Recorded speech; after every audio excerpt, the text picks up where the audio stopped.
Nos vérités sont des vérités dépendantes, alors que la vérité est indépendante. Okay? Chacun a sa propre vérité qui est subjective. Alors, c'est quoi la conséquence? Ça veut dire que tout le monde a raison, chers frères et sœurs. Parce que si moi j'ai ma vérité, et c'est à cela que je crois, tu ne peux pas venir me dire que je n'ai pas raison. J'ai vraiment raison. Parce que c'est comme ça que je perçois la chose. C'est ce que je vois. C'est ce que je comprends. C'est ce que je connais. Alors, la seule personne qui va se détacher de cette croyance et s'élever pour apprendre d'autres choses, c'est moi. Tu ne peux pas me forcer à le faire. Si nous comprenons cela, si tu comprends cela, si je comprends cela, est-ce que les chicanes ne vont pas s'estomper, chers frères et sœurs? Il n'y aura plus de chicanes. Parce que je comprends que j'ai raison et tu as raison. Nos vérités peuvent cohabiter ensemble. Parce que personne ne connaît la vérité. Personne ne détient la vérité absolue. Nous tendons vers la vérité. C'est comme asymptotique.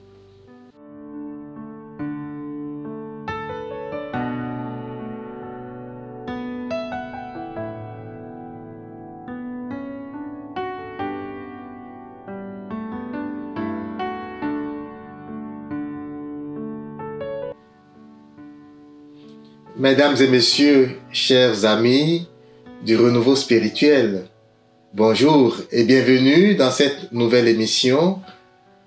Aujourd'hui, nous allons parler d'un sujet important, très important, que dis-je, capital.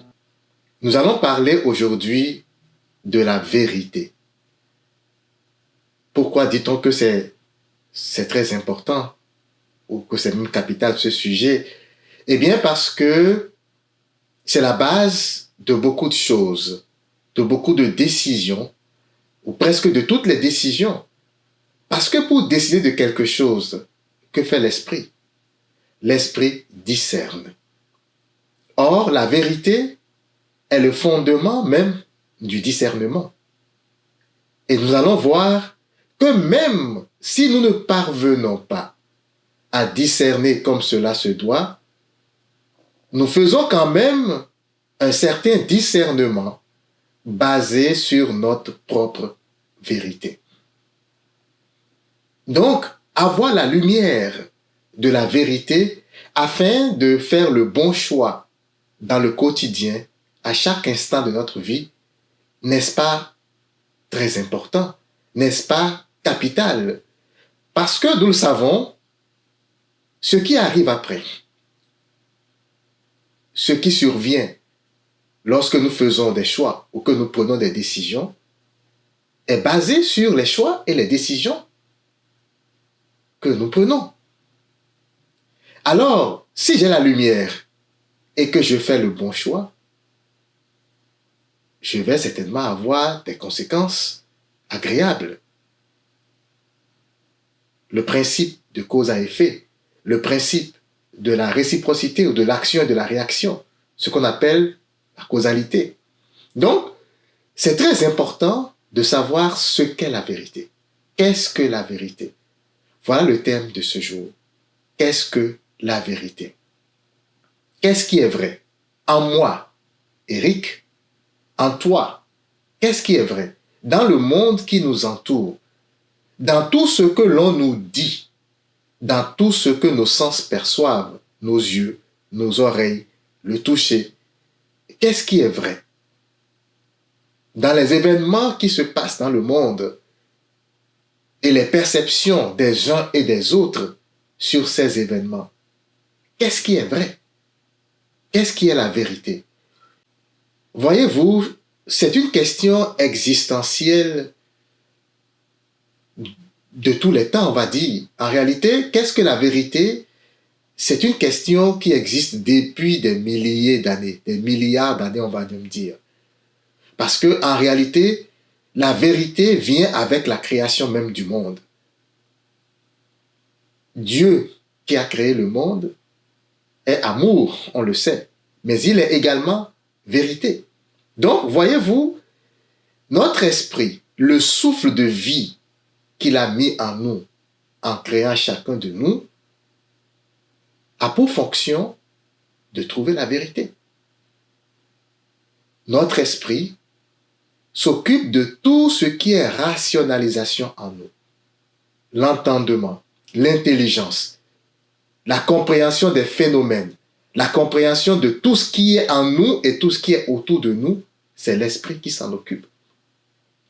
Voilà pourquoi cette question de vérité est très prisée.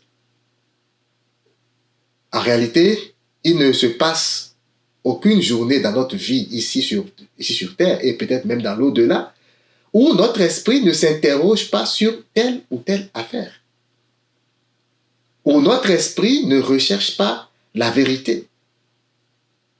Le Christ disait dans ses propos, en vérité, je vous le dis. Et il a répété à maintes reprises dans les Saintes Écritures. À la fin, quand il a dit à Ponce Pilate, moi je suis venu pour rendre témoignage de la vérité, qu'est-ce que celui-ci lui avait répondu? Et qu'est-ce que la vérité? Qu'est-ce que la vérité? Chacun proclame sa propre vérité, chers frères et sœurs. Chacun, dans ce qu'il dit, dans ce qu'il pense, dans les choix qu'il fait, dans les décisions qu'il prend, chacun proclame sa propre vérité.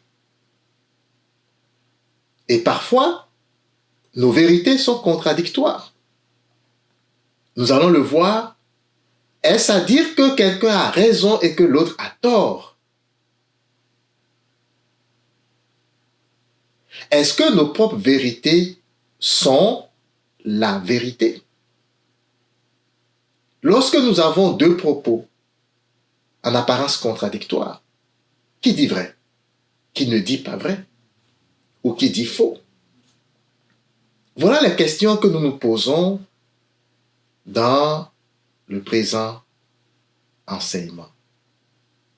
Voyez-vous, c'est une question primordiale parce que c'est la base du discernement, comme je viens de le dire.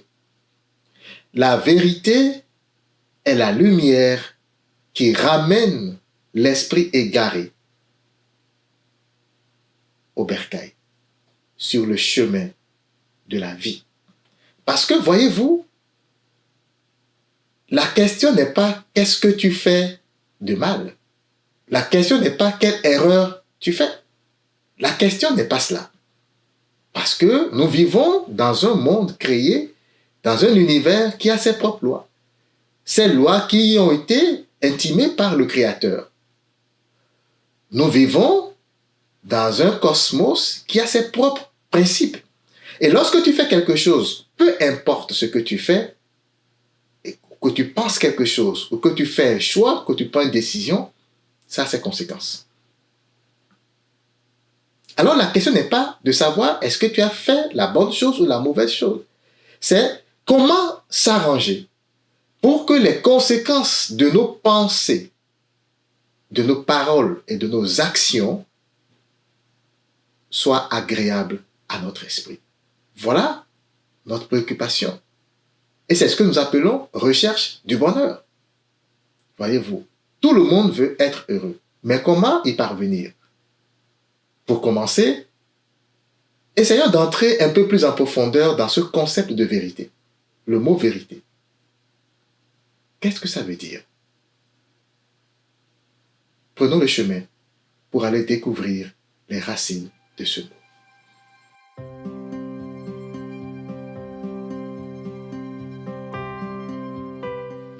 Alors, l'étymologie du mot vérité remonte au latin veritas. Mais on peut dire que ça a aussi des origines indo-européennes plus anciennes.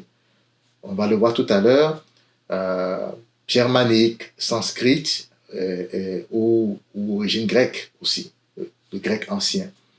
Mais veritas en latin signifie vérité ou réalité ou sincérité. Vérité, réalité, sincérité. Ver qui veut dire vrai, c'est le radical du mot veritas. Et le suffixe itas qui indique la qualité, hein, la qualité ou l'état de ce qui est. Donc, veritas, vrai, itas, qualité ou état. Donc, quand on dit veritas, c'est l'état ou la qualité de ce qui est vrai. D'accord? Et en sanskrit, hein, des origines indo-européennes maintenant, en sanskrit, on va parler de satya ou erta. Dans la Grèce ancienne, antique, on va parler de rhétor, ou dans l'allemand ancien, dans le vieux germanique, c'est war. Tous ces termes indiquent ce qui est vrai. Cela veut dire que la vérité, le concept vérité est un mot qui est profondément enraciné dans deux autres concepts. Okay? La réalité et la fidélité. Sincérité, fidélité. Ça, c'est dans le dictionnaire. Maintenant, dans la Bible, dans les Écritures saintes, souvent, on le prend comme référence aussi, parce que c'est un livre de sagesse, comme on pourrait prendre d'autres livres de sagesse comme référence aussi. Dans la Bible, qu'en est-il? Dans l'Ancien Testament, on utilise souvent le mot hébreu émet, qui se traduit par vérité, fidélité ou confiance. Émet. Le Nouveau Testament emploie le mot grec aletheia, qui signifie vérité ou réalité. Alors, voyez-vous, lorsqu'on parle de vérité, il y a donc toujours ces deux concepts qui arrivent, qui font surface, qui surgissent. C'est ce qu'on appelle la réalité et ce qu'on appelle la fidélité. Réel, fidèle. Allons voir ce que ça veut dire, réel, fidèle.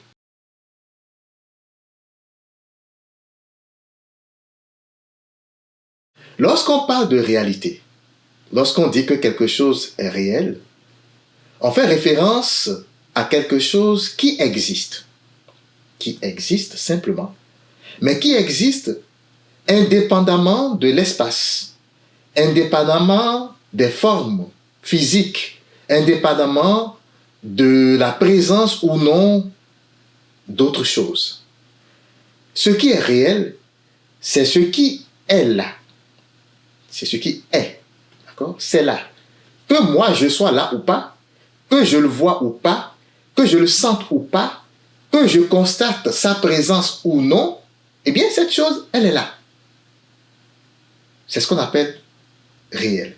Et la réalité fait référence à ce qui est réel. Voyez-vous? Donc, ce qui est réel, ce n'est pas forcément ce que moi, je peux percevoir de mes yeux, de mes yeux ou de mes oreilles, ou entendre de mes oreilles, ou percevoir par mes sens physiques. Non. On parle de réalité invisible. La réalité, dans son sens le plus absolu, c'est donc quelque chose qui est. Simplement. D'accord? Quelque chose qui est. Son existence ne dépend de rien d'autre. Il est juste là. Que moi, j'arrive à entrer dans la conscience de cette existence ou non, ce n'est pas important. Par exemple, Dieu est. Dieu est. Que moi je connaisse Dieu ou pas, ça n'a pas d'importance. Dieu est. C'est tout. C'est pourquoi on dit souvent, Dieu est celui qui est, qui était et qui sera. Hein? L'alpha et l'oméga. C'est ce qu'on appelle réel. Mais ce qui aujourd'hui apparaît et demain disparaît n'est pas réel. On s'entend. Hein? C'est illusoire. Donc, voilà ce qui est du concept de réalité. Maintenant, la fidélité. Quand on parle de fidélité, c'est quelque chose qui ne change pas au fil du temps.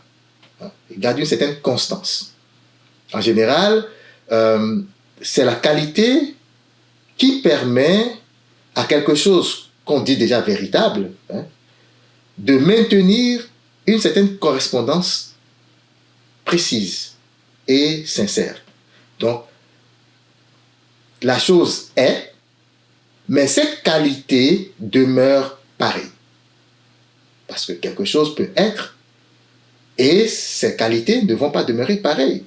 Ces caractéristiques vont changer au cours du temps, par exemple. Vous voyez, par exemple, on peut avoir une certaine atmosphère. L'atmosphère, on sait que c'est là, que moi j'en sois conscient ou pas, avant que je naisse, l'atmosphère était là. Mais ces caractéristiques peuvent changer au cours du temps. D'accord? Est-ce que c'est réel pour autant? Voilà la question qu'il faut se poser. La fidélité nous permet d'avoir cette caractéristique primordiale de la constance liée à la vérité. D'accord? Donc, lorsque j'ai un fait ou un principe, ce fait ou ce principe est et demeure pareil. Hier, aujourd'hui et demain, c'est pareil. Et ce n'est pas qu'il faut des conditions précises, parce que la réalité n'a pas besoin de conditions précises. Souvent, lorsque je fais un test scientifique, je vais dire c'est une vérité scientifique, mais j'ajoute scientifique. Est-ce que c'est une vérité absolue? Non.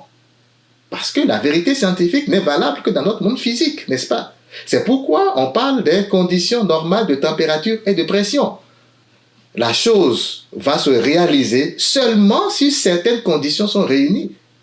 Et si ces conditions ne sont pas réunies, ces conditions dont elles dépendent ne sont pas réunies, alors cette expérience ne va pas voir le jour, ne va pas pouvoir se reproduire.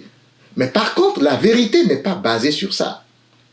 La vérité, elle est constante, elle est toujours là, peu importe les conditions, peu importe le temps, c'est intemporel. Okay? Donc, la vérité absolue, j'entends bien ici, la vérité absolue, c'est la somme de la réalité et de la fidélité. Absolue, bien sûr. Parce qu'on peut parler de réalité subjective, on va le voir tantôt. Mais ici, nous ne parlons pas de cela. La vérité absolue, c'est la somme de la réalité et de la fidélité absolue.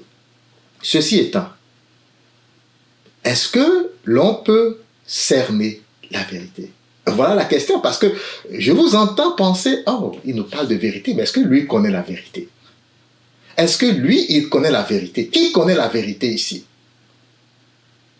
Pour commencer, je ne me targue pas de connaître la vérité. Comme tout être vivant ici sur cette planète, j'ai ma propre vérité. Est-ce que ma propre vérité est la vérité? Je ne pense pas. Et on va voir tout à l'heure pourquoi. Est-ce qu'on peut connaître la vérité? Est-ce qu'on peut cerner la vérité? Voilà la question que nous nous posons dans cette troisième partie.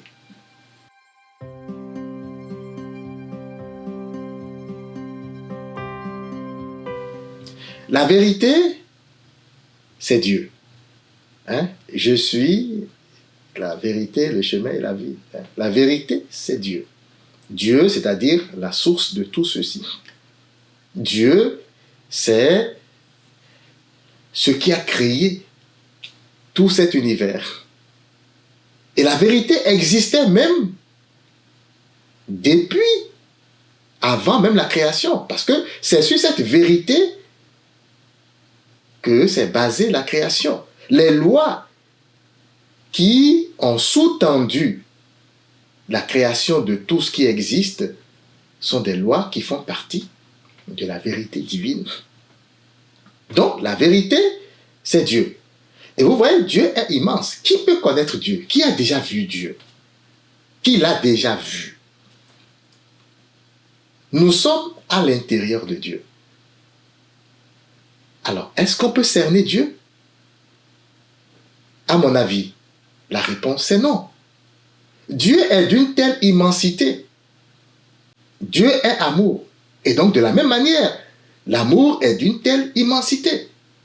Saint Paul dit, je prie pour que le Christ vous révèle l'immensité de l'amour, sa longueur, sa largeur, sa profondeur. Parce que, autrement, c'est compliqué. Si je suis dans ce monde, moi, Eric, est-ce que je connais tous les recoins de cette terre, de ce monde physique? C'est immense. Relativement à mon petit cerveau, relativement à ma perception humaine, c'est immense. Je ne connais qu'une petite partie. Je ne connais qu'une portion. De la même façon, étant dans le corps de Dieu, vivant et existant dans le corps de Dieu, nous ne connaissons qu'une petite partie. Est-ce qu'on peut cerner la vérité? Non, on ne peut pas connaître la vérité. C'est à cause de cela que la bataille entre les différents courants philosophiques ou spirituels ou religieux concernant la vérité est complètement absurde. Parce que personne ne connaît la vérité, personne ne détient la vérité. Les chrétiens vont dire, non, c'est nous qui avons la vérité. Les hindous vont dire, c'est nous qui avons la vérité. Les musulmans vont dire, c'est nous qui avons la vérité. Et les gens qui sont athées vont dire, non, mais c'est nous qui avons la vérité. Mais autant que nous sommes, nous n'avons qu'une partie de la vérité. Nous n'avons qu'une partie, nous ne percevons qu'une partie de cette affaire. La vérité est, mais elle est immense. On ne peut pas la cerner. Albert Einstein va dire, il n'y a qu'une vérité. Et c'est très important, c'est très important de le savoir, parce que par la suite, nous allons parler des vérités subjectives. Mais sachez que quand je dis la vérité, je parle de la vérité absolue. Et il n'y en a qu'une seule. Il n'y en a qu'une seule. Ce n'est pas pour rien que le Christ dit en vérité, en vérité. La parole que le Christ va sortir de sa bouche en disant en vérité, ne peut différer de la parole que quelqu'un en Inde ou au Pakistan qui est aligné sur cette même énergie de la connaissance va sortir. La connaissance est une. Et elle est alignée sur la vérité. Ok? C'est très important. Donc Einstein dit, il n'y a qu'une seule vérité. Mais elle est d'une telle complexité qu'on ne peut jamais la saisir dans son ensemble. Einstein rejoint Saint Paul à propos de l'amour. L'amour est une telle immensité. Dieu, c'est tout cela. Dieu, c'est l'amour. Dieu, c'est la vérité. Dieu, c'est la lumière. On ne peut pas cerner. Mais, est-ce qu'on ne peut pas reconnaître la vérité? Parce que le but de cet enseignement, ce n'est pas de vous faire connaître la vérité. C'est de vous apprendre à reconnaître la vérité. Prenons par exemple une fourmi, ou bien même une feuille, ou un éléphant. Est-ce que je peux connaître un éléphant, une fourmi ou une feuille? Vous allez me dire, oui, la science, là, ils ont disséqué et ils ont regardé, ils ont trouvé que la feuille avait de la chlorophylle, il y avait des nervures à l'intérieur, que tout est vert, et puis au microscope, mais non. Qu'est-ce qu'une feuille? Est-ce que vous le savez? Je ne dis pas ce que vos yeux ont vu. Qu'est-ce qu'une feuille? Ok, cette petite chose qui a combien de pattes et qui s'en va, qu'on appelle une fourmi, qu'est-ce que c'est? Est-ce que vous le savez? Sadhguru dit, Sadhguru, le maître spirituel, il dit, j'ai regardé cette chose de fourmi pendant des heures, mais je ne sais toujours pas ce que c'est. Quand il était petit, il regardait un verre d'eau. Il se demande, mais qu'est-ce que c'est un verre d'eau? Pendant des heures, il ne sait toujours pas ce que c'est. Une chose est de reconnaître quelque chose. Je peux reconnaître de l'eau. Je peux reconnaître une fourmi. Je peux reconnaître un éléphant par ses caractéristiques. Mais est-ce que je peux arriver à cerner ce que c'est dans son ensemble? Ça, c'est une autre question. C'est la même chose pour la vérité. Nous pouvons reconnaître ses caractéristiques, mais Quelles sont-elles, les caractéristiques de la vérité?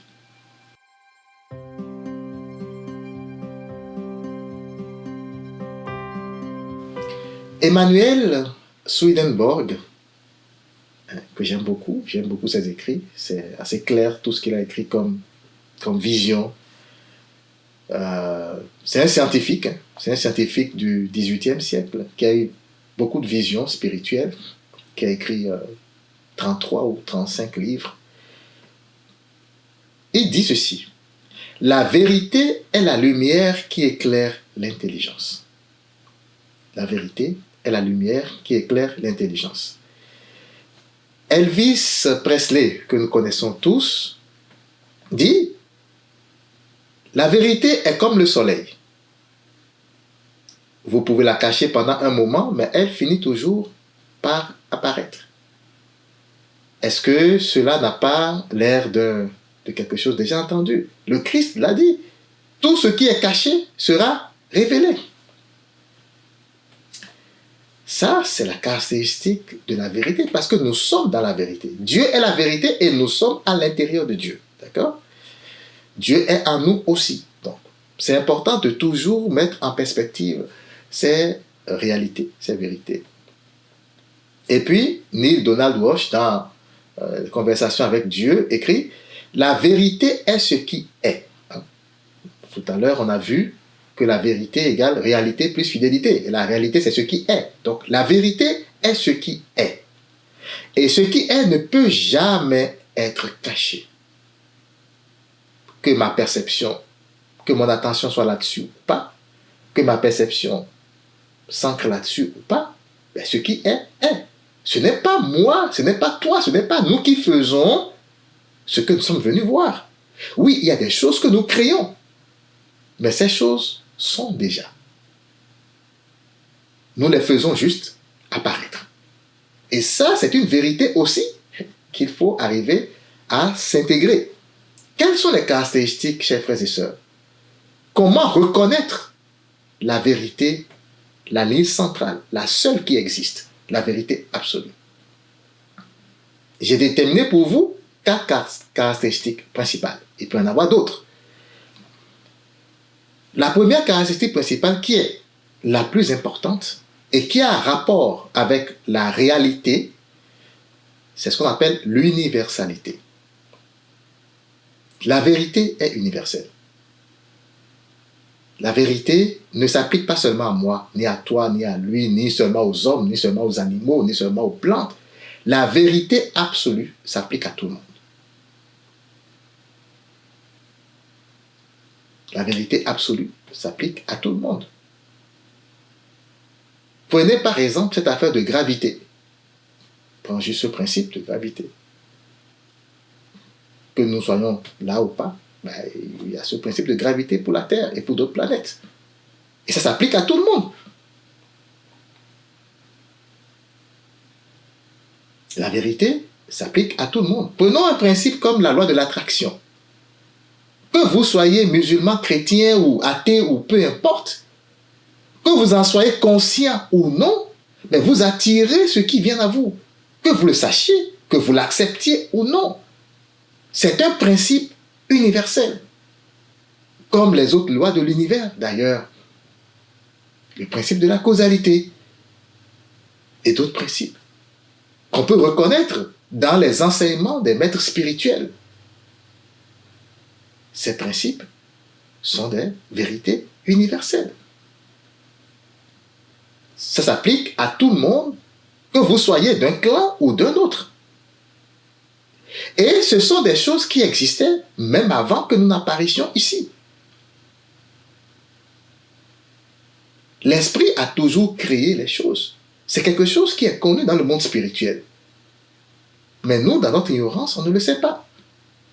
La vérité est donc universelle. Si vous dites quelque chose qui ne s'applique qu'à vous ou à un clan d'êtres, par exemple, quelque chose qui s'applique seulement aux êtres humains, il y a de très fortes chances que ce ne soit pas une vérité. La vérité est universelle. Vous pouvez la transplanter dans n'importe quelle époque, dans n'importe quel monde physique ou non physiques ou invisibles. Et vous allez voir que ça a du sens. C'est ça la vérité. Ce que je fabrique pour moi, dépendamment de mes conditions de vie, dépendamment de mon état d'esprit, ça, ce n'est pas de la vérité, c'est ma vérité. Ce n'est pas universel. Ça ne s'applique pas à l'autre, ça ne s'applique pas à Pierre, ça ne s'applique pas à Paul. Ça s'applique à moi. C'est ma vérité, mais ce n'est pas la vérité. Okay? Donc, la vérité est universelle. La deuxième caractéristique de la vérité, c'est la constance. La vérité est constante. Non seulement elle est universelle, mais elle est constante. C'est là la fidélité. La vérité est constante. C'est-à-dire que la vérité dépasse le concept du temps. D'où nous voyons parfois des vérités scientifiques qui sont remises en cause. Pourquoi? C'est assez simple. Nous détectons quelque chose aujourd'hui avec les instruments que nous avons, avec le niveau de conscience, parce que les instruments que nous avons sont fonction de notre niveau de conscience collective. D'accord? C'est-à-dire que si je peux découvrir aujourd'hui le microscope, ben c'est parce que mon niveau de conscience est rendu là. Mais il y a peut-être 10 siècles, les gens ne pouvaient pas travailler avec le microscope. Ça n'existait pas parce que leur niveau de conscience n'était pas encore à ce niveau, n'était pas encore rendu là. Peut-être que dans 50 ans, les gens vont découvrir autre chose qui sont encore plus sophistiquées, qui permettent encore de voir d'autres choses que le microscope que nous avons aujourd'hui. Mais il y a 50 ans, ou il y a 100 ans, il y avait des vérités qui étaient déterminées, des articles scientifiques étaient sortis. Mais aujourd'hui, ces vérités sont remises en cause. La vérité scientifique est une vérité temporelle. Ce n'est pas la vérité. Et pourtant, notre monde est basé là-dessus.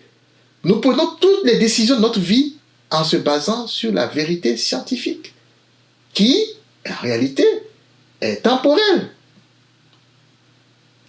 Est-ce que vous comprenez ce que je veux dire? Est-ce que vous prenez conscience de ce dans quoi nous nous emballons là, nous nous embarquons, pardon? On ne réfléchit pas beaucoup. La science a dit, alors j'accepte. C'est terminé. Mais la science, c'est avec les instruments d'aujourd'hui, avec l'intelligence des hommes aujourd'hui, avec le niveau de conscience des hommes aujourd'hui. Demain, ça peut changer. Ce n'est pas une vérité universelle. Pourquoi me baser sur ces vérités qui ne sont pas constantes dans le temps, mais qui varient dans le temps, et me dire que c'est une vérité? C'est important d'entrer dans cette révélation, chers frères et sœurs. La vérité est fidèle. Dieu est la vérité, Dieu est fidèle. Ce qu'il a dit hier, c'est ça qu'il dira demain. C'est ça qui est encore vrai aujourd'hui. Vous pouvez vous-même, à partir déjà de ces deux caractéristiques, faire un examen de tout ce que vous avez comme croyance. Allez dans vos croyances. Déterminez ce qui est vérité, ce qui n'est pas vérité. C'est universel. Ça s'applique à tout le monde. C'est intemporel. Ça ne varie pas dans le temps. C'est constant. Okay? Une autre caractéristique de la vérité, c'est son indépendance. Vous savez, la vérité est une lumière. Dieu est la vérité. Dieu est la lumière. Donc, la vérité est la lumière. Swedenborg va dire que la vérité a sa propre lumière à l'intérieur d'elle. Et cette lumière ne s'éteint jamais. C'est pourquoi on dit la vérité, peu importe, vous la cachez, elle va se révéler. Parce qu'elle a sa propre lumière. Et ce qui a une lumière à l'intérieur ne se cache jamais. Parce que la lumière doit briller. Ok? La lumière doit briller. Donc, la vérité est indépendante. La vérité n'a besoin de rien pour se révéler. Ça, c'est très important. Vous allez me dire, mais en quoi c'est important? Ben oui, c'est important en ce sens que, en ce moment, je ne me bats pas pour la vérité. Pourquoi je me bats pour la vérité? Ça ne sert à rien. La vérité a sa propre lumière et elle finira par se révéler. C'est sûr. Est-ce que j'ai besoin de consacrer ma vie physique, de sacrifier ma vie physique pour la vérité? À mon avis, ce n'est pas nécessaire. Est-ce que j'ai besoin de me battre pour avoir raison? À mon avis, ce n'est pas nécessaire. Parce que si ce que je dis est convergent avec la ligne centrale de la vérité ou se rapproche plus de la vérité que ce que l'autre dit, je n'ai pas besoin de faire un procès à l'autre. Je n'ai pas besoin de me fâcher. Je n'ai pas besoin de me chicaner pour dire que j'ai raison. Je n'ai pas besoin. La vérité est indépendante. Elle a sa propre lumière. Donc si ma vérité est lumineuse, je me tais. Les circonstances qui vont se produire par la suite vont montrer à l'autre que ce qu'il disait n'était pas la vérité. Je n'ai pas besoin de me battre. Vous voyez, c'est une grande implication dans nos relations interpersonnelles. D'abord, dans notre vie personnelle et puis dans nos relations avec les autres. C'est très important. La vérité est indépendante. La vérité ne dépend de rien à l'extérieur pour tenir debout. Même si quelqu'un a la vérité et qu'on tue cette personne en disant « Ok, maintenant cette vérité est partie », ça va ressurgir. Parce que c'est ça la puissance de la vérité, chers frères et sœurs. Le Christ avait la vérité. On l'a tué. Mais aujourd'hui, regardez. Tout ce qu'il avait dit, ce n'est que ça qu'on répète dans le monde. Est-ce que la vérité est allée dans la tombe avec lui? Ou au ciel avec lui? Non. Non. Et c'est la même chose pour Martin Luther King, par exemple. Martin Luther King disait des choses qui étaient avérées. Mais on l'a tué. Mais aujourd'hui, on reconnaît, sans même qu'il soit là. Donc, chers frères et sœurs, la vérité n'a pas besoin d'être défendue. Non. On n'a pas besoin de se battre pour quoi que ce soit en ce monde. Encore moins pour la vérité. Parce qu'elle a en elle cette puissance-là de se mettre debout. C'est comme quelque chose qui ne peut jamais être abattu. Vous la terrassez, elle se met debout. Vous la terrassez, elle se met debout. Vous la mettez là-bas, elle se met debout. Donc, la vérité, c'est quelque chose qui est toujours lumineuse. Parce qu'elle a en elle sa propre lumière. Et donc, la quatrième caractéristique que j'ai détectée pour vous, c'est que la vérité est libératrice. Vous connaîtrez la vérité et la vérité vous rendra libre. Et Jean-Paul Sartre va reprendre ça autrement. Connaître la vérité, c'est connaître la liberté. Alors, je vais faire une émission spéciale sur la liberté.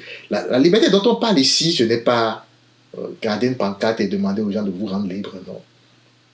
Tout le monde est libre. Ça fait partie de notre ADN, la liberté. Ça fait partie de notre constitution spirituelle, la liberté. Seulement que nous troquons notre liberté. C'est nous qui vendons notre liberté. Quand tu demandes à l'autre de te protéger, ben bien, tu vends ta liberté. Tu n'es pas capable de te sécuriser toi-même avec les outils spirituels que tu as. Alors, tu vends ta liberté. Mais lorsque tu connais la vérité, tu es véritablement libre. La vérité libère. Cela veut dire quoi? Si vous proclamez quelque chose dans votre vie qui vous plonge dans des soucis, ce n'est pas la vérité.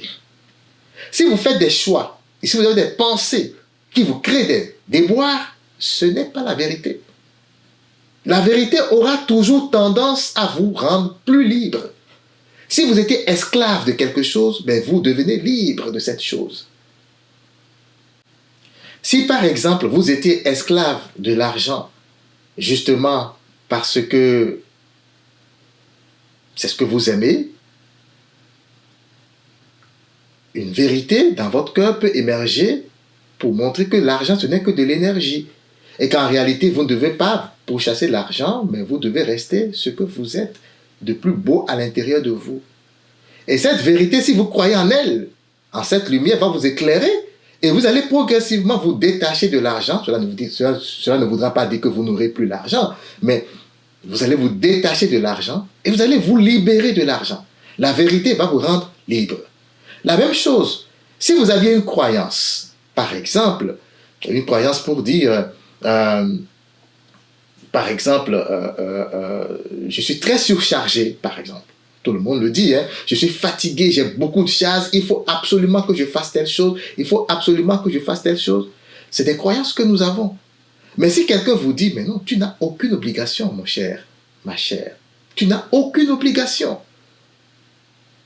Si vous arrivez à comprendre ce qu'il veut dire par cette phrase, et que vous entrez dans cette vérité, que nous sommes nés des êtres libres et que nous n'avons aucune obligation, et qu'en réalité, ce que nous appelons charge ou fardeau, ce sont des fardeaux que nous nous donnons nous-mêmes, parce que nous pensons que ces fardeaux nous feront du bien. En réalité, c'est nos propres décisions, c'est nos propres choix. Si vous arrivez à entrer dans cette révélation, vous allez être déchargé de ces fardeaux. Vous allez devenir plus libre. Donc, la liberté, c'est une des caractéristiques principales de la vérité. La vérité rend libre. La vérité rend libre. Et ici, donc, nous parlons de la vérité absolue. Mais est-ce que dans notre monde, quand nous parlons de vérité, est-ce que c'est toujours absolu? Dans cette 5e partie, nous allons parler de la vérité qu'on appelle subjective. Suivez.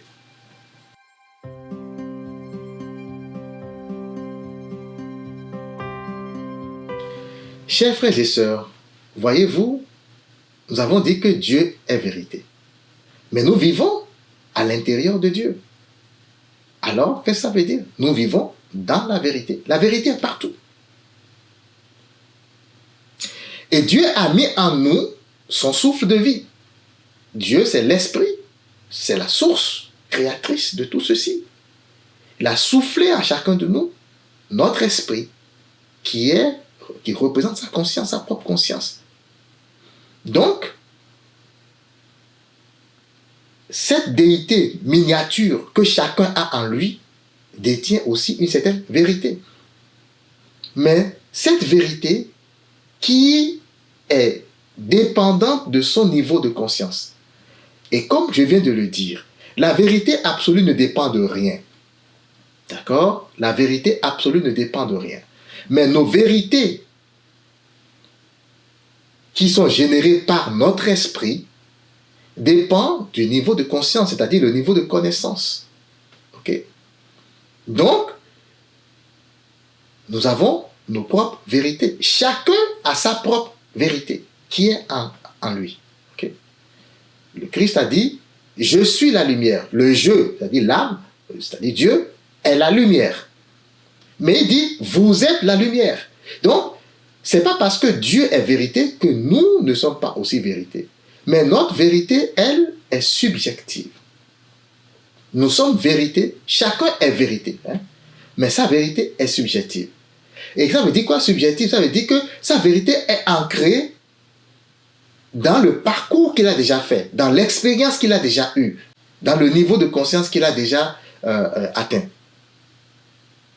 Donc, si son esprit, par exemple, n'a jamais vu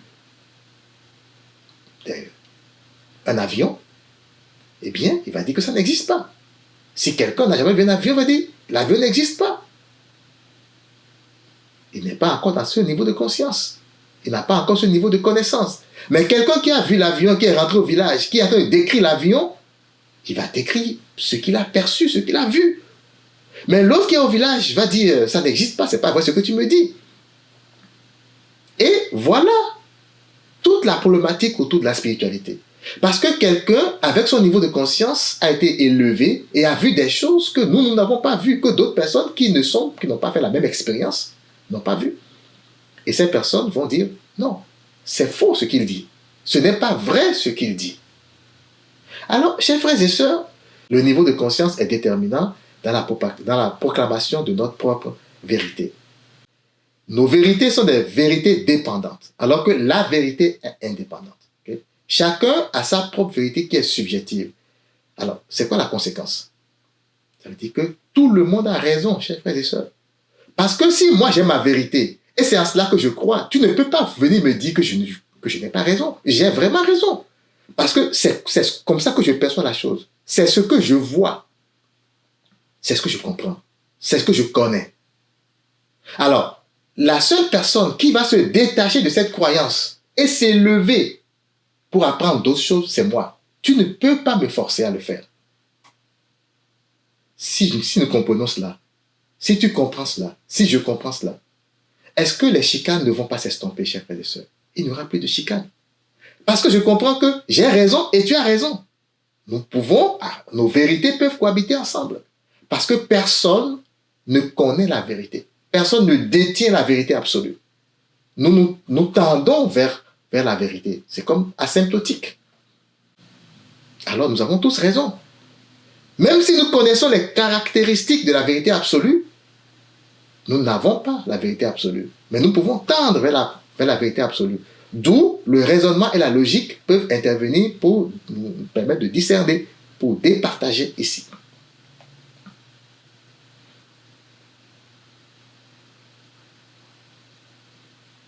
Alors, voyez-vous, c'est assez simple. Mais en même temps, il faut rentrer dans cette révélation pour connaître ces affaires. C'est très important, chers frères et sœurs. Alors, nous allons résumer.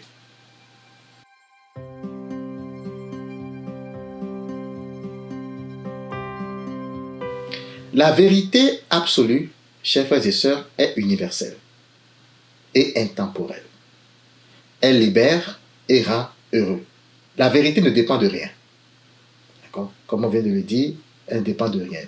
Si vous frottez vos propres pensées, paroles et sensations et propos et actes par rapport à ces caractéristiques-là, vous allez découvrir si vous êtes proche ou pas de la vérité. On ne peut forcer quelqu'un à admettre une vérité, car la vérité dépend du niveau de conscience et chacun a sa propre vérité. Tout le monde a raison. Tout le monde a raison. Même celui qui tue aujourd'hui a raison de tuer, parce que c'est comme ça qu'il perçoit les choses. Celui qui ment a raison de mentir. Celui qui fait du bien et qui sacrifie sa vie a raison de le faire. C'est sa façon de percevoir les choses. Autre chose, la vérité peut énormément troubler. Dépendamment de nos croyances, de là où on est rendu, dépendamment de nos ancrages, la vérité peut troubler. D'accord? Vous savez, quelqu'un dit, la vérité vous rendra libre, mais d'abord, elle vous rendra fâché. Alors, c'est tellement vrai. C'est exactement ça. Alors, savez-vous, lorsque vous dites la vérité à quelqu'un, ça peut fâcher cette personne. La personne peut se renfermer. La personne va comprendre peut-être ce que vous dites, va peut-être voir que c'est vrai ce que vous dites, mais va se renfermer sur elle, parce que ça va la troubler. D'accord? C'est une des caractéristiques que je n'ai pas dites ici, mais qui sont tout à fait vraies. Alors, il ne sert à rien, et c'est sur cette note que je vais finir, il ne sert absolument à rien de chercher à avoir raison. Tout le monde a raison. Il ne sert à rien de chercher à avoir raison. Tout le monde a raison. Tout le monde. Le plus important ici, c'est d'avoir une clarté d'esprit. C'est de chercher à s'aligner. Aligner son corps, son esprit et son âme. Parce que tant que l'esprit est proche de l'âme, elle est toujours dans cette lumière de la vérité. Et c'est ma note de fin pour vous. J'espère qu'avec tout ce qu'on a dit, vous avez une vue un peu plus claire de ce qu'on appelle la vérité. Et sur cette base, nous allons faire d'autres enseignements pour attaquer d'autres sphères de notre vie. Voir comment est-ce que nous prenons des décisions. Comment est-ce que nous prenons des décisions. Comment ces décisions affectent par notre ignorance notre vie pour nous plonger dans des problèmes et tout cela. J'espère qu'avec ça, vous allez pouvoir refaire un peu plus de lumière dans vos décisions, dans vos choix, dans votre vie. Que l'esprit d'amour vous bénisse. Amen.